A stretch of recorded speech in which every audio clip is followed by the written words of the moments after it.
Hello, So Squad. Welcome back to another episode of the Business Stars podcast. I'm your host, Eva Wolf, and today we're talking about building momentum in 2026. Business Sauce.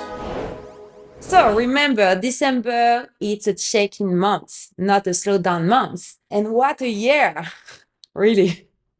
Should I do a personal episode or should we deep into momentum and mindset? Because really right now I'm like overwhelmed and I bet you are. And I can't wait to be on the holidays and just relax with family and friends. And I'm sure you need that too. So we will have to set the tone. 2026 is not about starting over. It's about leveling up. So you have to review the data, feel the wins and sit and say, okay, what did I achieve this year and what I want to do next year and what I do not want to do anymore. And I remember I did that in 2025 for the New Year Eve. I didn't go out that time. I just stayed home and I was like writing like what did I didn't like that year and what I really don't want to do anymore. And I'm very proud of myself actually because my number one goal was to delegate, we say 80% of everything I'm doing, and I achieved this goal. So let's do some claps. So I hope you achieve some goals too. And building a business, being an entrepreneur, being a freelancer, or running a 9 to 5 plus a side business. At the end of the day, you put your energy in something you believe, and if you're passionate with what you do, I'm pretty sure you will be a successful person, and I always say that to my team. And even yesterday at the meeting with the weekly, we were talking about that because right now you will probably see this episode and I create my first ever events in the United States.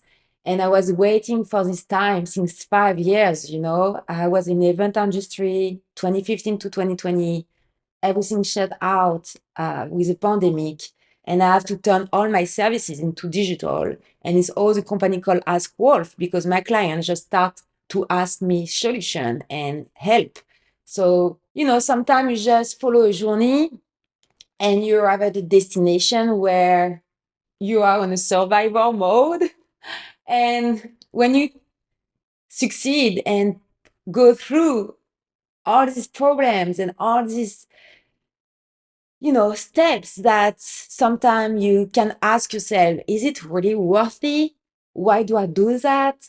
And should I keep going? And sometimes, if you ask yourself this question, I think you're just in the right path.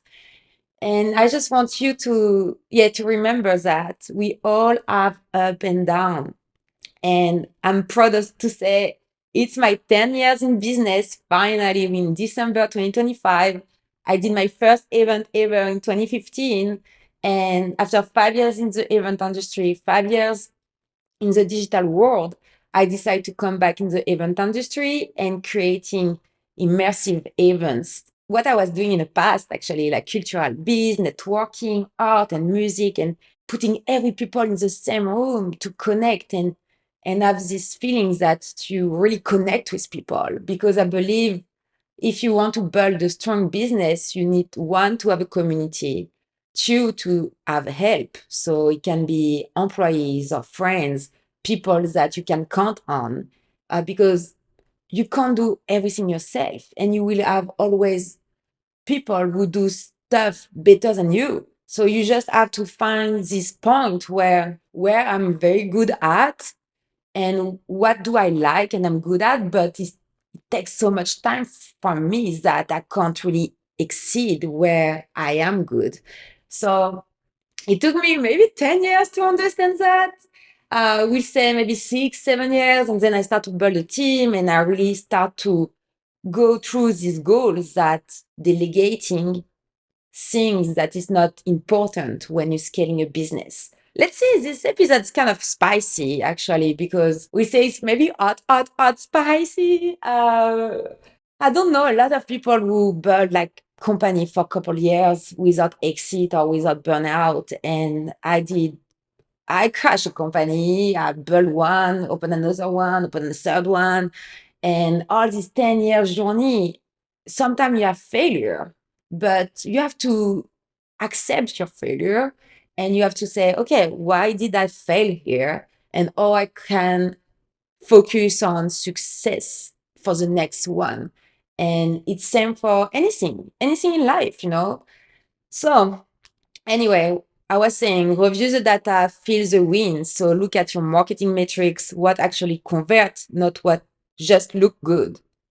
So start to see like, okay, when I put all my marketing effort to get more clients or more contracts or growing my turnover, what's working or not. So it's very important for you to understand your return on energy or your return on revenue, because the ROI at the end of the day just numbers, but it's numbers that it's very important. And for example, this year I did like in less than a year in the USA, I did like a six-figure business. The cash flow is terrible because why? I just invest, invest, invest, invest. And okay, you make a lot of money, but if you want to make more money, you have to invest this money to people that you trust, people who are good at what they're doing. That way you can allow you more time to create better thing, a bigger thing. So my spicy tip for that, don't only measure money, measure momentum. What kept growing naturally? So answer this question and took few minutes to understand, okay, what was the best investment I did this year? It can be time, it can be money, it can be decision you make. What was this turning point? And you have to understand, okay, what's working for you, what's not, to avoid doing all the time the same mistakes and starting to understand your business or your business model worked, what's working for me, what's working with the team. And if you're still a solopreneur, okay, what's next step? Do you want to stay a solopreneur? Great. Why not? A lot of people love that. Do you want to grow your company and go to another step? Great. You have to hire people.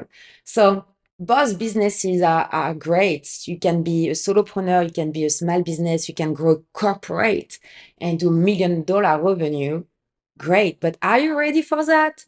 And do you really want this? Because I'm telling you, when you're scaling a company, you work fucking 7 days, seven. Like sometimes I start my day at 5 a.m. I hand on the computer at 10 p.m.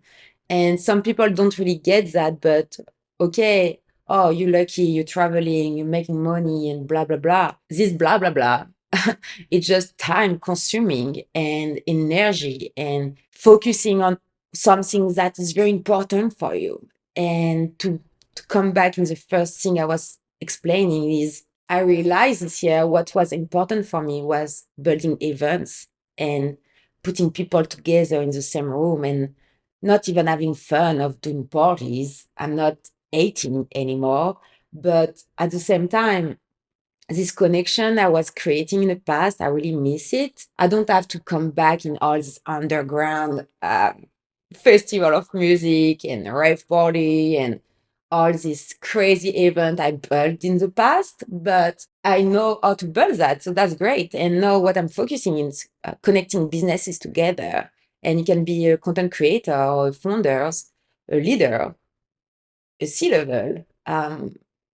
Any level of business, you will be allowed to come to these connection events to connect with people and connect deeply, and not just coming to a networking with your name tag, doing shake hands, giving business card, and at the end of the day, you don't even know these people, or you want to work with people you don't really deeply know. And for me, art and music always put people together, and creating these immersive events with cultural event, basically, with networking and brand activation and all this circle of energy and good vibe with good people. It's just something that make me happy. I believe that if you find the way what makes you happy, you will put more energy into it. And I can tell you my Q4 this year, we're still in the Q4, but I was focusing on partnership, sponsorship, My only goal every single day was that. And I was allowed to do this because I delegate and I build a team who can run social media marketing and website development and every single services I'm selling in my company, is that it allowed me to refocus on my passion, refocus for 2026. So let's define three pillars for the new year: marketing, sales, and growth. And you have to reevaluate your positioning. Is your message aligned with where you're going? Where are you going? So check if your brand voice and visual match your next level goals. And if you have to start to be very bougie with your brand, go bougie, dude. Like, why not? You put the price of your services, you put your price of your products. So if you want to go in this positioning, if you want to go in another vibe of business, you have to work for that and take decision. So Spicy tip, plan your Q1 launches now. Don't wait until January. Prepare your campaign and hooks and just make it happen. So build relationships, not just pipeline. I just explain you why it's important. So network smart, get on podcast panels or co-marketing deals. Here in the US, you have a lot of field marketing, and I believe that it's one of the key to make your brand and our software, like your business, your company knows. And people know people because they connect together. It's just like, and we come in 2026. I think people, they're ready to go in events again and just connect to people again. So do like monthly event, try to connect people, try to build community, and don't do it on your way. If you have people who do exactly the same thing you want to do, just collaborate with these people and create something bigger together. Because what? You will have your monthly, she will have our monthly, her too, him too, and at the end of the day, it's like the same community with different community that can be huge if every people work together. So collaboration is key. And this, I believe that in fucking 10 years. And some people still don't understand. It's like competition, competition. It's no competition. Collaboration is key. And brands in fashion, they understand that very properly. So try to unlock your mindset and go to this collaboration collaboration era. It's an area as well, too. So, anyways, build partnerships that align with your audience and value, and simplify to scale. So, simplify your offer. Complexity kills growth. One signature service, one passive or scalable offer, less chaos, more clarity. So my spicy tip for this: the less you do, the faster you grow, but only if you do it with precision. So let's do a last little exercise. Ask yourself, what's my theme for 2026? Expansion, mastery, freedom, power. Pick something. What will make next year feel like a breakthrough? And what does success look and feel like, not just the numbers? So journal your vision, three core business goals, three lifestyles goal, and one legacy goal, and you will be all set for 2026. Yeah, business isn't about speed, it's about direction again. So you have to get on your 2026 journey because everything is about scaling the flavor. Thank you so much for listening to this episode of the Business House podcast. And if you found value in today's episode, be sure to subscribe and leave a review and send this episode to these people who need to hear all these things. Thank you so much and see you soon to the next episode. Bisous.